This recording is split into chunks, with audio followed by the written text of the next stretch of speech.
Bismillahirrahmanirrahim. Assalamualaikum warahmatullahi wabarakatuh. Alhamdulillahi rabbil alamin wal aqibatu lil muttaqin wala udwana illa 'alal zalimin. Asyhadu an la ilaha illallah wahdahu la syarikalah wa asyhadu anna Muhammadan abduhu wa rasuluh sallallahu alaihi wasallam la nabiyya ba'dah. Ayuhat tullab wat talibat rahimakumullah. Nashkurullah azza wa jalla allazi an'ama alaina ni'aman la tu'addu wa la tuhsa. Wa nusalli wa nusallim ala habibina wa rasulina Muhammadin sallallahu alaihi wasallam wa ala man ittaba'a hudahu min ashabihi wa atba'ihi wa ummatihi ila yaumiddin. Summa aqulu lakum jami'an ayyuhat thullab wa talibat. Insyaallah pada pagi hari yang berbahagia ini Ustaz akan menyampaikan apel tausiah dengan judul 10 sebab terbebas dari dosa. Asyratu asbabin lil fakaki minaz dzunub. 10 sebab agar seorang hamba terbebas dari dosa. Sesungguhnya pada diri manusia ada kecenderungan untuk berbuat baik dan juga ada kecenderungan untuk berbuat dosa, berbuat maksiat, berbuat kesalahan kepada Allah Subhanahu wa taala. Sebagaimana Rasulullah SAW bersabda, "Kullu bani Adam khata' wa khairul khata'in at-tawwabun." Semua manusia itu cenderung untuk melakukan banyak kesalahan dan sebaik-baik orang yang banyak melakukan kesalahan itu adalah at-tawwabun, orang yang setelah dia melakukan kesalahan dia benar-benar bertaubat kepada Allah Azza wa Jalla. Allah Azza wa Jalla adalah Rabb yang Maha Pengampun, yang Maha menerima taubat, yang Maha menutupi dosa-dosa, yang Maha memaafkan dan Maha menghapuskan dosa-dosa hambanya. Tapi terkadang dalam kehidupan ini ada orang-orang yang terlalu lama melakukan dosa sehingga dia tidak bisa bebas lagi dari dosa-dosa tersebut. Mungkin dia tidak merasakan nikmatnya melakukan dosa tersebut, tetapi dia tidak bisa melepaskan dirinya dari dosa-dosa tersebut. Karena dosa tersebut bisa menutupi hati seorang hamba. Ya, sebagaimana Allah berfirman, "Kalla bal rana ala qulubihim ma kanu yaksibun." Sekali-kali tidak. Akan tetapi apa yang mereka lakukan dari perbuatan dosa, maksiat dan kejahatan itu telah menutupi hati mereka sehingga mereka tidak bisa melepaskan diri darinya. Ada 10 sebab yang disebutkan oleh para ulama yang jika dilakukan oleh seorang hamba maka dia akan terbebas dari dosa-dosa yang selama ini dia lakukan. Yang pertama adalah al-haya'u minallah, malu kepada Allah Subhanahu wa taala. Kita mengetahui, mengimani dan meyakini bahwa Allah Subhanahu wa taala adalah Rabb yang Maha melihat, Rabb yang Maha mendengar, Rabb yang Maha menyaksikan, Rabb yang Maha mengetahui, Rabb yang pengetahuannya sangat detail terhadap segala sesuatu, Rabb yang tidak ada sesuatu pun yang tersembunyi baginya. Innallaha la yakhfa 'alaihi syai'. Sesungguhnya Allah tidak ada yang tersembunyi baginya di langit maupun di bumi. Karena itu apakah kita pantas berdosa kepada Allah Subhanahu wa taala yang Ia senantiasa melihat kita, yang senantiasa mengawasi kita, yang senantiasa memantau kita, yang senantiasa melihat kita dalam keadaan apapun. Baik tatkala kita sendiri ataupun ketika kita bersama, baik ketika kita bersama orang lain ataupun kita sendiri di dalam tempat yang sangat tertutup sekalipun, Allah Subhanahu wa taala melihat. Apakah Rabb yang demikian pantas untuk kita durhakai? Pantaskah kita untuk berbuat maksiat di hadapannya? Pantaskah kita untuk berbuat dosa di hadapannya? Allah Maha mengetahui. Di dalam banyak ayat Al-Qur'anul Karim, banyak ayat-ayat yang ditutup dengan innallaha bima ta'maluna khabir, wallahu bima ta'maluna alim, wallahu ala kulli syai'in syahid, inna rabbaka labil mirsad dan sebagainya. Allah dinyatakan Allah itu Maha mengetahui, Allah Maha melihat, Allah Maha menyaksikan, Allah Maha menguasai. Apakah kita pantas berdosa kepada Allah Subhanahu wa taala yang Dia mengetahui segala sesuatu? Apabila kita menyadari bahwa Allah itu Maha melihat, Maha mendengar, Maha mengetahui sesuatu secara detail, maka kita akan menghentikan dosa kita. Bayangkan kalau kita berada di hadapan orang yang senantiasa mengawasi kita, matanya tidak pernah berpindah daripada penglihatannya kepada kita. Apakah kita mau melakukan kesalahan di hadapannya? Tentu tidak mau. Kita lihat ada CCTV di suatu tempat. Orang yang ada di tempat tersebut dia akan berhati-hati, enggak mau melakukan kesalahan. Takut kalau ada orang yang mengetahui dia melakukan kesalahan. Apalagi Rabb kita yang Maha mengawasi. Ini sebab pertama agar seorang hamba terlepas dari dosa, yaitu al-haya'u minallah, merasa malu kepada Allah Subhanahu wa taala. Yang kedua adalah al-hubbu lillah, adalah karena kecintaan kepada Allah Subhanahu wa taala. Siapa di antara kita yang tidak ada rasa cintanya kepada Allah Subhanahu wa taala? Allah yang telah menciptakan, Allah yang telah menjadikan, Allah yang telah membentuk kita, Allah yang telah memberikan kita nyawa, Allah yang telah memberikan kita kehidupan, Allah yang telah memberikan kita rupa seperti yang ada saat sekarang ini. Allah yang nikmatnya tidak pernah terhenti dari kita. Karena itu kita semua pasti ada rasa cinta kepada Allah Subhanahu wa taala. Apakah Rabb yang senantiasa nikmatnya turun kepada kita, apakah kita pantas untuk berbuat durhaka kepadanya? Ada ungkapan dalam bahasa Arab, al-muhibbu liman ahabba muti'. Orang yang benar-benar mencintai, dia akan patuh kepada orang yang dicintainya. Orang-orang yang mencintai sesuatu, dia akan mengikuti perintah daripada yang mencintainya.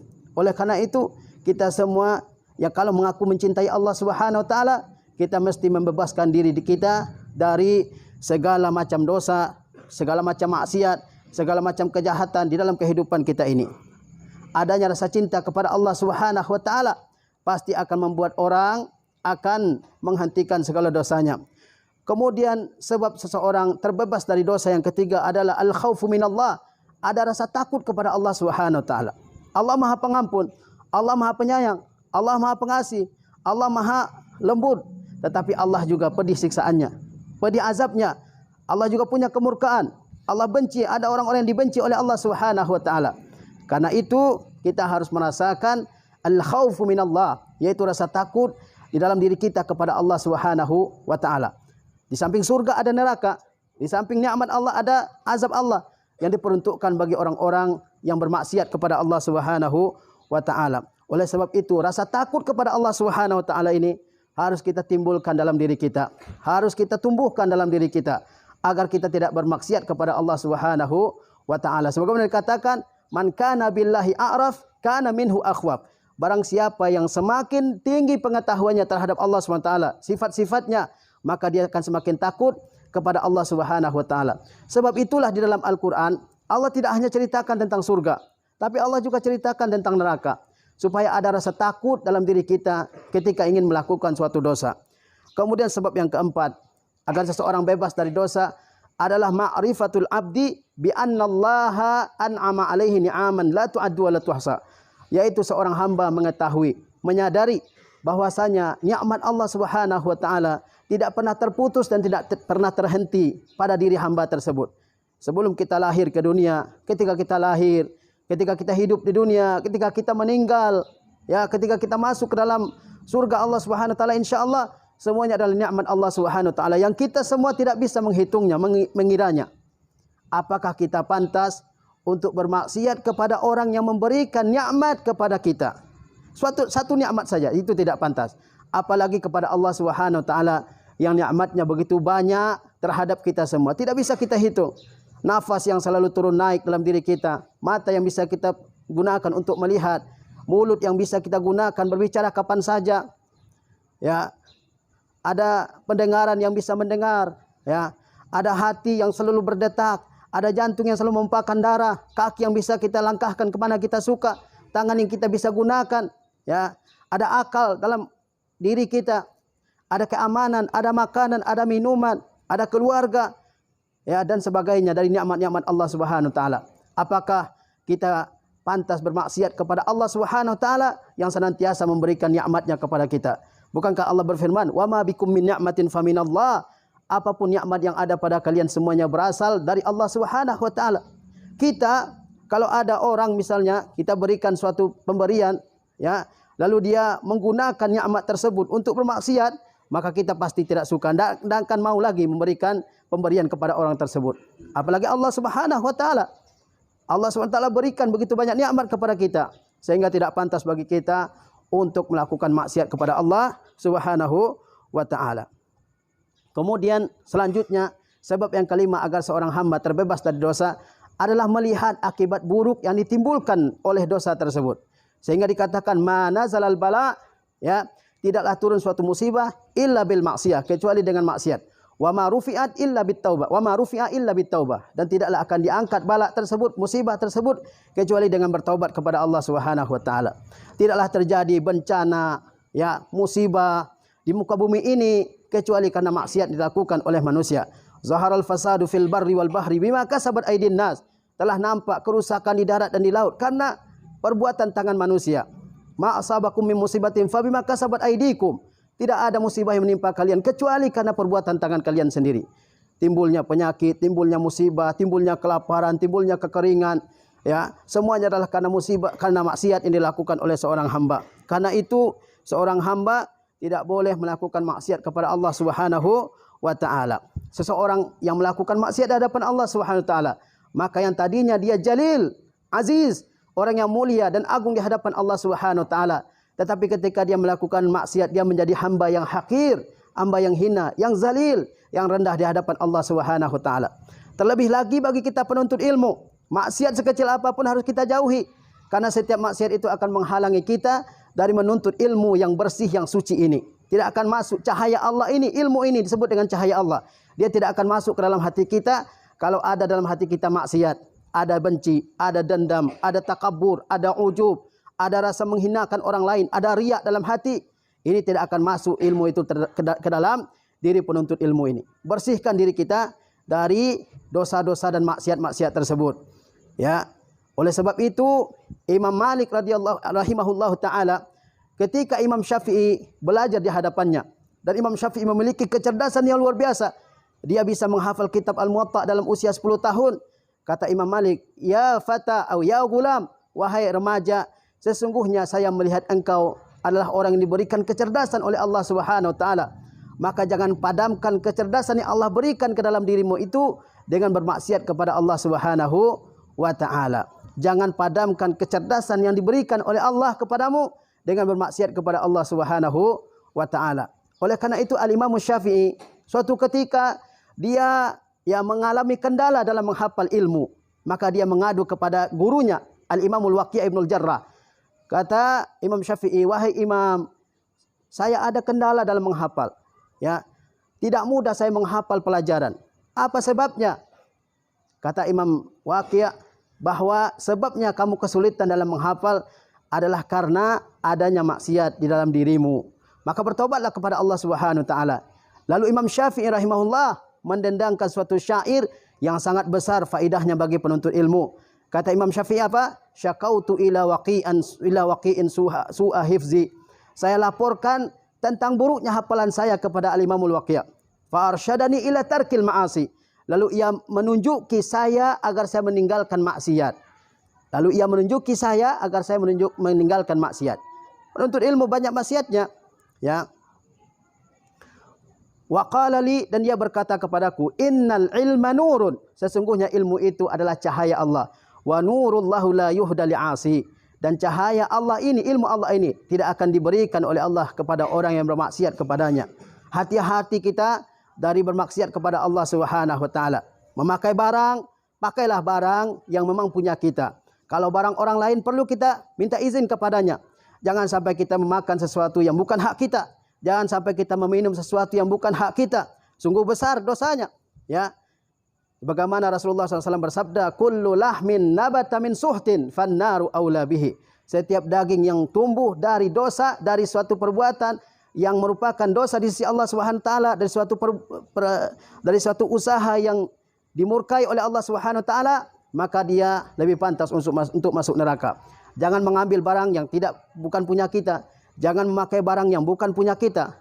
Kalau mau minjam, ya pinjam kepada orangnya, jangan dipakai begitu saja.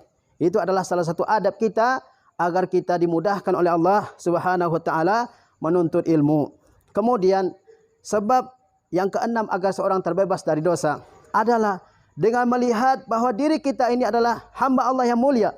Hamba Allah yang diciptakan oleh Allah SWT di atas fitrah tauhid. Fitratallahi allati fataran nasa 'alaiha la tabdila li khalqillah. Suatu fitrah yang Allah ciptakan manusia di atas tauhid. Ketika kita lahir semuanya dalam keadaan bersih, dalam keadaan suci. Kemudian kita kotori jiwa kita itu dengan berbagai macam dosa dan maksiat. Pantaskah kita mengotori diri kita yang mulia di sisi Allah Subhanahu wa taala dengan dosa, dengan maksiat, dengan perbuatan-perbuatan yang tercela? Tentu tidak pantas. Kita adalah makhluk Allah yang paling mulia di sisi Allah Subhanahu wa taala. Jika kita taat kepada Allah Subhanahu wa taala, kita akan lebih mulia daripada malaikat. Karena dalam diri kita ada godaan untuk melakukan kebaikan dan juga ada godaan untuk melakukan maksiat. Terkala godaan untuk melakukan maksiat itu kita kalahkan dalam diri kita, maka kita akan lebih mulia daripada malaikat. Karena dalam diri malaikat hanya ada dorongan untuk melakukan ketaatan. Perjuangan kita untuk melakukan ketaatan lebih susah, karena itu balasannya lebih besar di sisi Allah Subhanahu wa taala. Tetapi ketika kita bermaksiat, maka bisa saja kedudukan kita lebih rendah dari Allah di hadapan Allah Subhanahu wa taala daripada iblis yang merupakan cikal bakal timbulnya kerusakan, kejahatan dan maksiat di muka bumi ini. Kemudian ya Allah Subhanahu wa taala berfirman, bi'salismul fusuqu ba'dal iman. Seburuk-buruk nama adalah kefasikan setelah keimanan. Kita beriman, bertakwa kepada Allah Subhanahu wa taala, menjalankan perintahnya, menjauhi larangannya. Jangan diturunkan derajat kita dengan melakukan maksiat kepada Allah Subhanahu wa taala. Kemudian sebab yang ketujuh agar seseorang terbebas dari dosa adalah qasrul amal, pendeknya angan-angan. Kita hidup di dunia ini tidak lama. Sebagaimana Rasulullah mengatakan, a'maru ummati ma baina sittin wa sab'in. Umur umatku, kata Rasulullah SAW, antara 60 dan 70 tahun. Wa qalilum man yajuzu zalik. Dan sedikit yang melewati itu. Dan bahkan sebelum umur 60 tahun, sudah banyak yang meninggal. Karena itu kita tidak boleh taswif, menunda-nunda ketika kita melakukan maksiat, dosa. Jangan kita katakan, besok saya akan bertobat. Bulan depan saya akan bertobat. Setelah umur 40 saya akan bertobat. Setelah tua saya akan taubat. Jangan-jangan enggak sampai umur 40 tahun. Jangan-jangan kita enggak diberi umur sampai tua. Karena itu, ya kematian itu lebih banyak menimpa yang muda daripada yang tua. Seperti dikatakan oleh Imam Ibnul Jauzi. Antum lihat dalam kehidupan kita ini. Mana yang lebih banyak? Orang yang tua apa orang yang muda? Mana yang lebih banyak? Yang lebih banyak yang muda atau yang tua? Nenek-nenek, kakek-kakek lebih banyak atau anak-anak muda yang lebih banyak? Yang muda. Kenapa? Karena sebelum tua sudah meninggal. Ya kan? Karena sebelum tua sudah meninggal. Oleh sebab itu kita tidak boleh panjang angan-angan. Tidak boleh apa? Tulul amal. Tidak boleh punya angan-angan yang panjang. Saya sekarang bermaksiat aja suka hati saya. Saya melakukan berbagai macam dosa. Nanti saya bertobat. Allah akan mampu menerima taubat. Kalau Allah tidak berikan hidayah untuk bertaubat. Kalau kita mati ketika bermaksiat kepada Allah SWT. Itulah yang perlu kita ingat. Pendekkan angan-angan kita. Bahwa dunia ini bukan negeri yang akan kita tinggali selama-lamanya. Ad-dunya darul bala wal akhiratu darul jaza. Ya. Pendekkan angan-angan kita. Kita akan meninggalkan dunia yang fana ini. Akan berangkat menuju ya kehidupan yang abadi yaitu akhirat. Karena itu jangan sampai kita semua ya tertipu dengan dengan angan-angan yang panjang di dalam kehidupan kita ini. Mesti bertaubat siapapun kita. Meskipun kita masih muda, meskipun kita masih kecil usianya, tetap wajib bertaubat kepada Allah Subhanahu wa taala. Kemudian sebab terbebas dari dosa yang selanjutnya adalah tarkul fudul, yaitu menjauhi hal-hal yang berlebihan.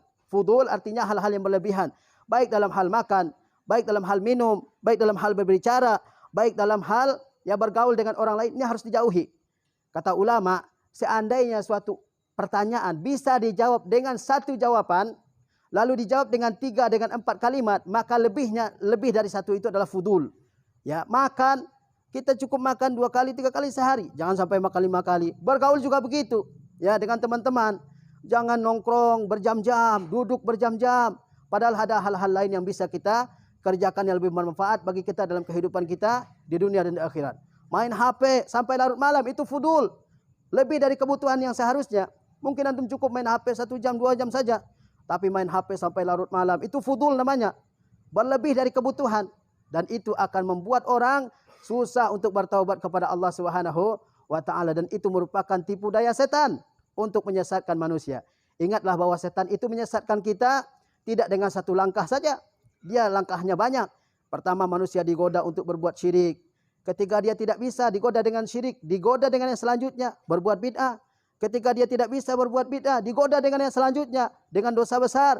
Ketika enggak bisa dengan dosa besar, digoda dengan selanjutnya dengan dosa kecil. Ya, ketika tidak bisa dengan dosa kecil, dengan al-mubahat, dengan hal-hal yang dibolehkan. Tapi kalau manusia terlalu sering, terlalu banyak melakukan al-mubahat, perkara-perkara yang dibolehkan, akhirnya dia lupa berzikir, mengingat Allah Subhanahu wa taala. Dan setan sudah menyelesaikan kesenangannya. Setan sudah bergembira. Tatkala orang sudah masuk ke dalam perangkapnya dengan cara apapun, ya, maka setan sudah bergembira. Karena itu dalam Al-Quran Allah mengatakan, ya ayyuhallazina amanu la tattabi'u khutuwati syaitan. Wahai orang-orang yang beriman, jangan kalian ikuti langkah-langkah setan. Bukan langkah setan. tapi langkah-langkah setan. Langkah-langkah setan menyesatkan manusia itu banyak, bukan satu. Karena itu kita mesti berhati-hati. Jangan sampai kita sibuk dengan hal-hal yang fudul, hal-hal yang berlebih dari kebutuhan, karena itu akan melupakan kita dari Allah Subhanahu wa taala. Kemudian selanjutnya untuk membebaskan diri kita dari dosa adalah tajdidul iman, memperbaharui iman kita dengan menimbulkan semangat untuk beribadah kepada Allah Subhanahu wa taala. Ketika ada rasa malas dalam diri kita, jangan diikuti, harus dilawan. Bukankah jihad yang paling besar seperti dikatakan Ibnul Qayyim adalah jihadun nafsi, jihad melawan diri sendiri. Dalam diri kita ini ada nafsun ammaratun bisu, ya kan? Jiwa yang selalu mengajak kepada keburukan harus dilawan. Baru ada perjuangan dalam kehidupan kita ini. Dan tidak mungkin manusia berhasil dalam jihad melawan musuh yang nyata, orang-orang kufar, kecuali setelah dia berhasil melawan musuh yang ada dalam dirinya, yaitu dorongan untuk melakukan maksiat. Perbaharui iman kita kepada Allah Subhanahu wa taala. Sebagaimana Rasulullah SAW bersabda, innal imana la yakhlaqu fi jawfi ahadikum. Sesungguhnya iman itu bisa lapuk dalam dada kalian. Kama yakhlaqus saub, sebagaimana lapuknya pakaian. Fas'alullaha an yujaddidal imana fi qulubikum. Maka bermohonlah kalian kepada Allah agar Allah memperbaharui iman dalam diri kita. Kita memohon kepada Allah Subhanahu wa taala agar Allah memperbaharui iman, memperkuat iman, memperteguh iman dalam diri kita ini agar tidak lapuk. Jangan sampai kita semua menjadi orang-orang yang kehilangan iman dalam kehidupan kita ini. Bahkan karena hilangnya iman, banyak orang yang berganti agama menjadi murtad. Nauzubillah. Ya. Kemudian yang terakhir, kita mesti memohon kepada Allah Subhanahu wa taala agar Allah memudahkan kita semua untuk menapaki jalan yang lurus, ya, dan menjauhi segala sebab yang mengantarkan kita kepada segala bentuk maksiat, segala bentuk dosa dalam kehidupan kita ini. Mohonlah surga kepada Allah Subhanahu wa taala. Mohon kepada Allah agar Allah jauhkan kita semua dari neraka. Di antara doa yang ma'thur yang berasal dari Rasulullah SAW adalah Allahumma inna nas'alukal jannah wa ma qarraba ilaiha min qaulin wa amal. Ya Allah, sesungguhnya kami meminta surga kepadamu, memohon surga kepada Engkau, dan kami memohon kepada Engkau segala bentuk perkataan dan perbuatan yang mendekatkan kami ke surga. Wa na'udzubika minan nar wa ma qarraba ilaiha min qaulin wa amal. Dan kami bermohon kepada Engkau agar Engkau jauhkan kami dari neraka dan dari segala bentuk perkataan dan perbuatan yang mendekatkan kami kepada neraka. Sesungguhnya dalam kehidupan kita ini ada pertarungan yang terus-menerus antara jiwa manusia dengan syaitan. Karena itu manusia harus selalu beriktisam, berpegang teguh, bermohon kepada Allah SWT agar Allah jaga dia dari segala bentuk ya godaan setan. Karena setan tidak akan pernah lelah menggoda manusia. Karena itu kita perlu membebaskan diri kita dari segala macam dosa, dari segala bentuk maksiat yang akan menghalangi dan merintangi jalan kita menuju Allah Subhanahu wa taala. Barangkali ini apel tausiah yang bisa Ustaz sampaikan dalam kesempatan yang berbahagia ini. Terakhir, ada pesan-pesan penting yang Ustaz ingin sekali untuk menyampaikannya kepada kalian, terutama yang ikhwan, ya. Yang pertama adalah tentang adab-adab di masjid, ya. Sering Ustaz ingatkan bahwa sebaik-baik saf laki-laki, saf yang mana? Saf yang depan atau yang saf yang belakang? Saf yang depan. Tapi nyatanya ketika salat di masjid, ya, pada nongkrong di barisan paling belakang. Antum kalau nonton bola di stadion, maunya VIP atau yang paling belakang, tiket rakyat. VIP, nggak mau di belakang, jauh dari pemain-pemain bola, ya kan? Masa kita berdiri di hadapan Allah SWT, maunya di barisan belakang. Kita itu harus harisun alal khair, semangat melakukan kebaikan itu. Selama masih ada peluang untuk masuk di saf depan, masuk ke saf depan. Kita semua lebih berhak daripada orang yang lain. Ini masih ngobrol di barisan belakang, ya kan? Ketawa-ketawa, ada yang bercanda juga. Ini nggak boleh terjadi pada santri yang berada di MTS An-Najah ini, ya. Ini akan juga jadi kebiasaan di kampung-kampung kalau antum pulang kampung, nongkrong di belakang. Nggak ada bedanya antara santri pesantren An-Najah dengan yang lain. Jangan seperti itu. Kita harus punya ya perbedaan. Kita harus harisun alal khair, semangat melakukan kebaikan. Jangan biarkan orang lain mendapatkannya. Pada zaman dahulu para sahabat, ketika mereka mengetahui keutamaan saf depan itu, bahkan dikatakan kalau seandainya bisa diundi, siapa yang akan menempati saf depan pasti dilakukan. Ya, khairus sufufur rijal awwaluha. Saf laki-laki yang terbaik itu adalah yang paling depan. Ambil yang paling depan, isi yang seterusnya kalau sudah penuh yang di depan, yang kedua, yang ketiga dan seterusnya. Jangan jadi ya jamaah yang terbelakang, ya. Jamaah yang terbelakang, saf yang terbelakang. Jangan. Kemudian antara azan dan iqamah itu adalah waktu mustajab untuk berdoa. Antum angkat tangan, berdoa kepada Allah SWT, mohonkan kebaikan dunia dan akhirat. Banyak doa-doa yang sudah kalian hafal. Dan saatnya mempraktekkan doa-doa yang telah dihafal itu di waktu mustajab. Apa waktu mustajab itu diantaranya? Adalah waktu antara azan dan iqamah. Jangan ngobrol, jangan diam aja, jangan bercanda, ya. Waktunya untuk berdoa kepada Allah Subhanahu wa taala. Sebagaimana Rasulullah bersabda, "Ma bainal azan wal iqamah du'aun mustajab," atau kama qala Rasul. Antara azan dan iqamah itu ada doa mustajab. Berdoa kepada Allah Subhanahu wa taala. Kalau enggak banyak doa yang kita hafal, hafal satu doa saja yang merupakan doa yang berisi kebaikan di dunia dan akhirat. Yaitu apa? Rabbana atina fid dunya hasanah wa fil akhirati hasanah wa qina azabannar. Ini doa mencakup kebaikan dunia, kebaikan akhirat, mencakup doa yang merupakan permohonan agar dilindungi oleh Allah dari neraka.